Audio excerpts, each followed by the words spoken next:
ফোনের দাম কবে কমবে? Talk of the town. Smartphone নিয়ে যারা ঘাটাঘাটি করেন তারা জানেন ফোনের দাম অস্বাভাবিক হারে বেড়েছে এবং এই বাড়াটা কখন থামবে সেটাই এখন আমাদের চিন্তার বা মাথা ব্যথার কারণ হয়ে দাঁড়িয়েছে। সো আজকে আমরা আপনাদের সঙ্গে কিছু তথ্য শেয়ার করব যাতে আপনারাও বুঝতে পারেন জিনিসটা, যে ফোনের দাম কেন বাড়তেছে। এটা নিয়ে তো ডেডিকেটেড একটা ভিডিও আমাদের ছিল, চাইলে দেখে আসতে পারেন। আজকে আলাপ করব যে এই অবস্থার ভবিষ্যৎ কি, কেনই বা বাড়ছে এত ফোনের দাম। আপনারা অনেকে কার্ল পেই এই ভদ্রলোককে চিনে থাকবেন। OnePlus-এর প্রতিষ্ঠাতা ছিলেন তিনি, সহ প্রতিষ্ঠাতা, এবং বর্তমানে নাথিং ফোনের সিইও হচ্ছেন এই কার্ল পে ভদ্রলোক। ওনার রিসেন্টলি সোশ্যাল মিডিয়াতে একটা পোস্ট দেখে আমার চোখ আটকে গেল। একটু আপনাদেরকেও দেখাই পোস্টটা। উনি লিখছেন, memory is the most expensive component in a smartphone. It's more expensive than the processor, more expensive than the display, and can account for more than 50% of the total hardware bill. একটা phone তৈরি করতে যত component দরকার হয়, যত ধরনের জিনিসপত্র এর মধ্যে আছে, সবগুলা যদি আপনি ভাগ করেন তাহলে 50%-এরও বেশি খরচ পড়ে যাচ্ছে শুধুমাত্র মেমোরি কার্ডের জন্য। আমরা এতদিন ভাবতাম প্রসেসরের দাম সবচাইতে বেশি, ডিসপ্লের দাম হয়তো সবচাইতে বেশি, কিন্তু এই মুহূর্তে এসে ব্যাপারটা এতটাই পরিবর্তন হয়ে গিয়েছে যে সবার মাথায় আকাশ ভেঙে পড়ার মতো একটা অবস্থা। স্টোরেজের দাম কোনোদিনও এত বেশি ছিল না। আমার বাসায় কিন্তু প্রচুর আইওটি ডিভাইস রয়েছে এবং মেমোরি কার্ড কি পরিমাণে যে ব্যবহার হয় আমাদের স্টুডিও এবং বাসা মিলিয়ে আনবিলিভেবল। সো প্রচুর মেমোরি কার্ড আমি একসময় কিনেছি, এখনও কিনছি। সো আমার এক্সপিরিয়েন্স আপনাদের সঙ্গে শেয়ার করি। আমার আইপি ক্যামের জন্য যে 128 GB মেমোরি কার্ডগুলো লাগানো আছে, এতদিন আমি সেগুলো কিনতাম 600 বা 700 টাকা দিয়ে। কয়েকদিন আগে আমার নতুন একটা আইপি ক্যামেরার জন্য মেমোরি কার্ড কিনতে গেলাম বাজারে, 3000 টাকার ওপরে হচ্ছে মেমোরি কার্ডের দাম। একটু ভালো মানের, খারাপ যেগুলো কোয়ালিটি মানে কপি যেগুলো, সেগুলো 2000 টাকার উপরে। কয়েক বছর আগেও কপি টাইপের যে সমস্ত প্রোডাক্ট ছিল আর কি, ধরেন স্যান্ডিস্ক বা অন্যান্য নামি লেক্সার নামি দামি ব্র্যান্ডের লোগো থাকতো কিন্তু কপি মাল, সেগুলো 300-350 টাকাও পাওয়া যেত। আর এখন সেই মেমোরি কার্ডের দাম এত বেড়েছে, মানে ভাই বাড়লে তো একটা সীমা আছে সব জিনিসের। ধরেন 300 জিনিস 400 হইল, কিন্তু 300 জিনিস 2500, এইটা কেমন তোর বাড়ারে ভাই। এখন ফোন তো আপনি মেমোরি ছাড়া বানাইতে পারবেন না, আপনার মেমোরি লাগবেই। কি করবে তাহলে স্মার্টফোন ম্যানুফ্যাকচারাররা? কালপ্রেই তার পোস্টে আরো উল্লেখ করেছেন যে নাথিং ফোন 4A যখন তারা তৈরি করার ডিসিশন নেন, তখন এই মেমোরি কার্ডের দাম অলরেডি ডবল হয়ে গিয়েছে এবং ফোন লঞ্চের পরে সেই ডবল হওয়া মেমোরি কার্ডের দাম আরেকবার ডবল হয়েছে। তার মানে হচ্ছে এই যে পোস্টটা উনি করছিলেন, অনেক আগে পোস্ট কিন্তু এটা, ততদিনে 4 গুণ মেমোরি কার্ডের দাম বাড়ছে এবং কোনো কোনো ক্ষেত্রে সেই মেমোরি কার্ডের দাম কিন্তু 7 গুণ বেড়ে গেছে। এখন মানে তো বুঝতে পারতেছেন আপনারা, 100 টাকার যে মেমোরি কার্ড তার দাম এখন 700 টাকা। ফোন বানাবে কিভাবে তাহলে কোম্পানিগুলো? মূলত এই কারণেই ওভারঅল সমস্ত কম্পোনেন্টের ওপরে গিয়ে একটা ইম্প্যাক্ট পড়ছে। ধরেন একটা ফোন কোম্পানি 1000 টাকার দামের একটা ফোন বানায়, ওই ফোনটা তৈরি করতে তাদের 500 থেকে 600 টাকা খরচ হতো আর কি এতদিনে। মেমোরি কার্ডের দাম এত বেড়ে গিয়েছে যে সেই ফোন এখন বানাইতে খরচ যাচ্ছে 1800 টাকা। এখন হঠাৎ করে এত প্রায় ডবলের মতো দাম যারা ক্রেতা তারা তো মেনে নেবেন না, সেটাই স্বাভাবিক। তাহলে তাদের উপায় কি এখন? শ্রিঙ্কফ্লেশন। শ্রিঙ্কফ্লেশন জিনিসটা কি? স্মার্টফোন তৈরিতে যে কম্পোনেন্টগুলো লাগে প্রত্যেকটা জায়গায় হাত দেওয়া এবং কম্প্রোমাইজ করা। ধরেন ডিসপ্লে আগে দিত অ্যামোলেড ফুল এইচডি 144 হার্জ, এখন তারা দিচ্ছে হচ্ছে এইচডি প্লাস ডিসপ্লে, পিপিআই 200-220, শার্পনেসের ঘাটতি, ব্রাইটনেসের ঘাটতি, কালার শিফটিং ইস্যু আছে। এর মধ্যে অনেককে আবার দিতে দেখতেছি ডিউ ড্রপ নচ। রিসেন্টলি বেশ কিছু ফোন আমরা অলরেডি পেয়েছি, আমাদের স্টুডিওতে এসেছিল। এর মধ্যে টেকনো স্পার্ক 50 প্রো ফোনটার কথা বলতে হয়। টেকনো কিন্তু সবসময় পরিচিত কম দামে অনেক বেশি ফিচার দেয়, আমরা সেটাই জানি। কিন্তু সেই টেকনো যে ফোন বের করছে 31,000, সেখানে তারা এইচডি প্লাস ডিসপ্লে ইউজ করছে। শুধু তাই না, 31,000 টাকা দামের একটা ফোন, তাতে চিপসেট হিসেবে তারা ইউজ করছে G100। প্রসেসরও কম্প্রোমাইজ করছে, ডিসপ্লেতেও কম্প্রোমাইজ করছে এবং আনুষঙ্গিক আরও অনেক কিছু তারা দ্বিতীয়ের আগে সেগুলো কাট করে দিয়েছে। যদি এগুলো কাট না করতো, শুধুমাত্র মেমোরি কার্ডের দামটা বাড়াতে হতো তাকে, এই ফোনের দাম হয়ে যেত 40,000 টাকার উপরে। সো G100 দেওয়া একটা চিপসেটের ফোন কি 40,000 টাকা দিয়ে টেকনোর মতো ব্র্যান্ডের আমরা কিনতাম? কখনোই কিনতাম না। ওভারঅল এই দৃশ্যপট কিন্তু সব স্মার্টফোন কোম্পানির ক্ষেত্রেই দেখতে পাচ্ছি যে প্রযোজ্য হচ্ছে। অনেক কোম্পানি কিন্তু ফোন রিলিজ করা বন্ধ করে দিয়েছে। খেয়াল করে দেখবেন মার্কেটে কিন্তু অনেক ব্র্যান্ড আছে আমাদের বাংলাদেশে ফাংশনাল, খুব একটা ফোন রিলিজ হচ্ছে না। ওপ্পো, ভিভো, শাওমিরও একটা ফোন অনেকদিন পরে রিলিজ হলো, কেউ কিন্তু তেমন ফোন রিলিজ করতেছে না। ইনফিনিক্সের ফোন যে কতকাল রিলিজ হয় না আমরা ভুলে গেছি। এরকম ম্যাক্সিমাম কোম্পানি কিন্তু স্ট্রাগল করতেছে। সবাই এখন আসলে আতঙ্কিত যে কিভাবে ফোন বানাবো। আরেকটা সমস্যার কথা আপনাদেরকে বলি, এই মেমোরি কার্ডের দাম যে শুধু বাড়ছে তা না, মেমোরি কার্ড পাওয়া যাচ্ছে না। ধরেন মেমোরি কার্ড যারা তৈরি করে তাদেরকে প্রি অর্ডার দিতে হচ্ছে। এখন যে ফোনগুলো ফ্যাক্টরিতে তৈরি হচ্ছে সেই মেমোরি চিপগুলা অনেক আগে প্রি অর্ডার দেওয়া ছিল তখনকার দামে। এখন যদি নতুন করে সেই একই জিনিস অর্ডার দিতে যায় ফোন কোম্পানিগুলা, দাম এখন প্রায় আরো 3 গুণ বেশি তাদেরকে পে করতে হবে। সো ফোনের দাম বেড়ে যাওয়ার পেছনে অন্যতম কারণ হচ্ছে এই মেমোরি সংকট। সেই সঙ্গে যুক্ত হয়েছে আরো নতুন কিছু সংকট, আর সেটা হলো চিপসেটেও কিন্তু, যেটা প্রসেসর বলি আমরা ফোনের, সেখানেও এই একই ঘটনা ঘটতেছে। চিপসেটের দামও কিন্তু আগের চাইতে আরো অনেক বেড়ে গিয়েছে। সেই সঙ্গে অন্যান্য যে কম্পোনেন্ট, ডিসপ্লের দামও কিন্তু আগের চাইতে বেড়েছে এবং ফোনের উৎপাদন খরচও বেড়ে গিয়েছে। সবকিছু মিলিয়ে ফোনের বাজারের এই যে একটা সিচুয়েশন চলতেছে, এরকম কিন্তু বিগত কয়েক দশকে আমরা দেখি নাই। কারণ সবসময় যেটা হয়, বছর একটা যায়, ফোনের দাম কমে, অথবা একই দামে আরো উন্নত ফোন পাওয়া যায়, আরো বেটার ডিল পাওয়া যায়। বাট এই 2026-এ এসে আমরা দেখতে পারতেছি তার উল্টা। এখানে আরেকটা গুরুত্বপূর্ণ জিনিস আপনাদেরকে বলে রাখি, আইডিয়া পাবেন আপনারা।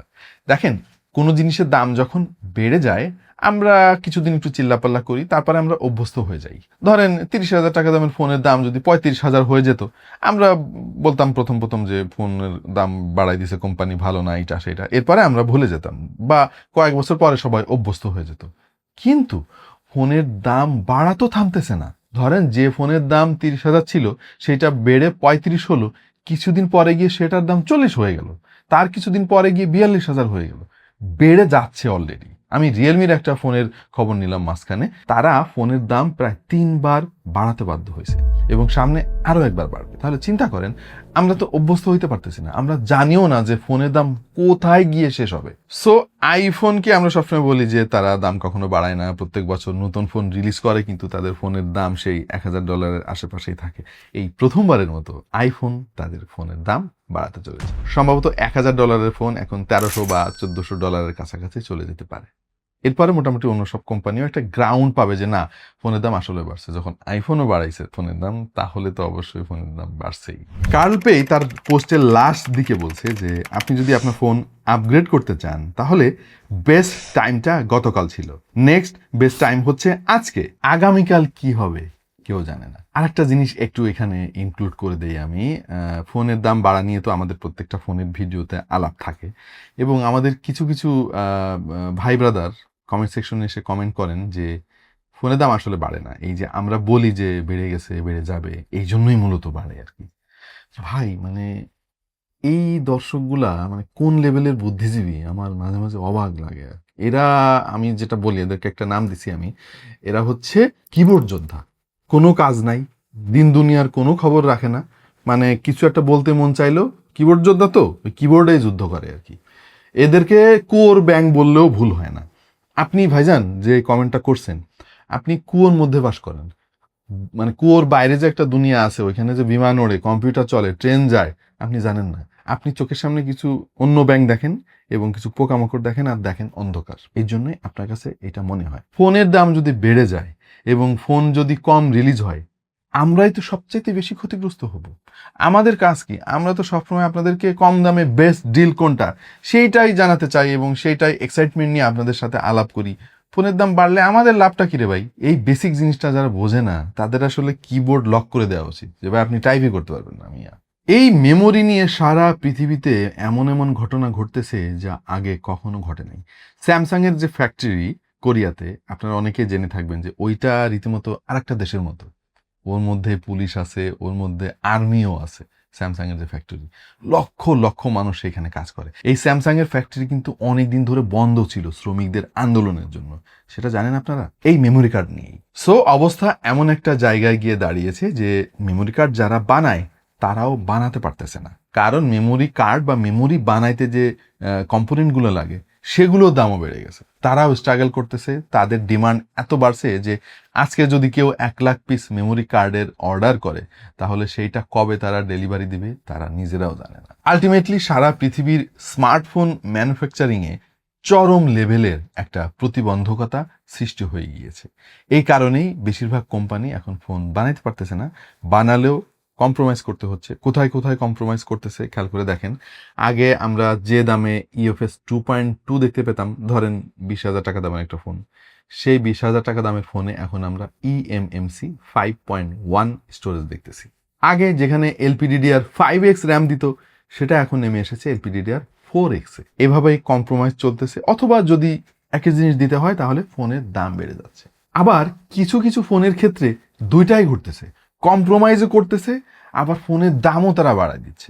এইখানে আমার একটু কথা আছে যে ভাই, আপনারা তো দাম বাড়িয়ে দিয়েছেন, তাহলে কেন কম্প্রোমাইজ করবেন? যে ফোনের দাম আগে 20,000 টাকা ছিল সেই ফোনের দাম এখন হয়ে গেছে 30,000 টাকা, তাহলে আপনি আমাকে সেই আগের 20,000 টাকা দামের জিনিস দেন, সেইটা কেন দিচ্ছেন না? এটা কিন্তু বড় একটা পয়েন্ট। এবার আসল আলাপে আসি, ফোনের দাম কবে কমবে? এই প্রশ্নের কোনো উত্তর নাই, কেউ দিতে পারতেছে না। তার কারণ হচ্ছে মেমোরি চিপের দাম কবে কমবে কেউ জানে না। এবং সবচাইতে আতঙ্কের ব্যাপার হচ্ছে 20,000 টাকা দামের যে ফোনটা আমরা এখন 30,000 টাকায় কিনতেছি সেই ফোনের দাম হয়ে যাবে 40,000 টাকা খুব শীঘ্রই। যেটা কালপেই তার পোস্টে লিখছে যে best time was yesterday, next best time is today, tomorrow nobody knows what will happen. মরার উপরে খাড়ার ঘা হিসেবে নতুন আর একটা জিনিস যুক্ত হয়েছে এবার, আর সেটা হলো বাংলাদেশের প্রেক্ষাপট। আমাদের দেশে আপনারা জানেন যে স্মার্টফোন যদি কেউ ইম্পোর্ট করতে চায় তাহলে তাদের কি পরিমাণে বেশি ট্যাক্স দিতে হয়। এইটা পৃথিবীর অন্যতম বেশি ট্যাক্স বললে ভুল হবে না। খুবই কম দেশ আছে যারা এত বেশি ট্যাক্স ফোনের জন্য ধার্য করে। ফোন একটা বেসিক নিড মানুষের, ফোনের ট্যাক্স কমানো উচিত, ভর্তুকি দেওয়া উচিত ফোনে, যাতে করে মানুষের হাতে হাতে ফোন পৌঁছে যায়, মানুষ কমিউনিকেশন করতে পারে ইজিলি। যখন একটা দেশের সব মানুষ ইজিলি কমিউনিকেট করতে পারবে এবং ডিজিটাল প্ল্যাটফর্মগুলো ব্যবহার করা শুরু করবে, তখনই তো দেশের উন্নতি হবে। কিন্তু আমাদের দেশে এইটা উল্টা, যাতে ফোন আপনি কিনতে না পারেন এই জন্য ফোনের ট্যাক্স দিয়ে রাখছে 70%-এর কাছাকাছি। এনিওয়ে ওইটা ভিন্ন একটা আলাপ। ঝামেলাটা হচ্ছে গভর্নমেন্ট ট্যাক্স একটু কমিয়েছিল, সেটা একটা মেয়াদ ছিল এই জুন মাস পর্যন্ত। সম্ভবত এই মেয়াদটা শেষ হতে যাচ্ছে, নতুন করে গভর্নমেন্ট আর সেই ট্যাক্স কমাবে না, ট্যাক্স বেশিই থাকবে। এর ফলে নতুন করে ফোনের দাম আরো বাড়বে। মানে অলরেডি তো 20-এর ফোন 40-এ চলে গেছে, ট্যাক্স আরো বাড়তেছে, তার মানে 45 যদি হয় ফোনের দাম, 20,000 টাকা দামের ফোন, আশ্চর্য হওয়ার মতো কিছু থাকবে না। এবং আমি ওভারঅল একটু স্টাডি করলাম, যদিও এটা আনপ্রেডিক্টেবল, কি হবে কেউ জানে না। আমার ধারণা ফোনের দাম এভাবে বাড়তে থাকবে। 2026 তো মাঝামাঝি আমরা চলে আসছি, 27 সালের শেষ দিকেও ফোনের দাম বাড়তেই থাকবে এবং 28-এ গিয়ে একটু একটু করে দাম কমার চান্স আছে। তার মানে খুব সহসাই ফোনের দাম কমতে দেখব না। আমি চাই না সেটা হোক, আমি চাই ফোনের দাম কমতে থাকুক, কিন্তু কবে কমবে, কিভাবে কমবে, এই প্রশ্নের উত্তর আমার কাছে জানা নেই। এটা আমাদের দেশ সহ সারা পৃথিবীর টেকনোলজির জন্য একটা বড় বাধা।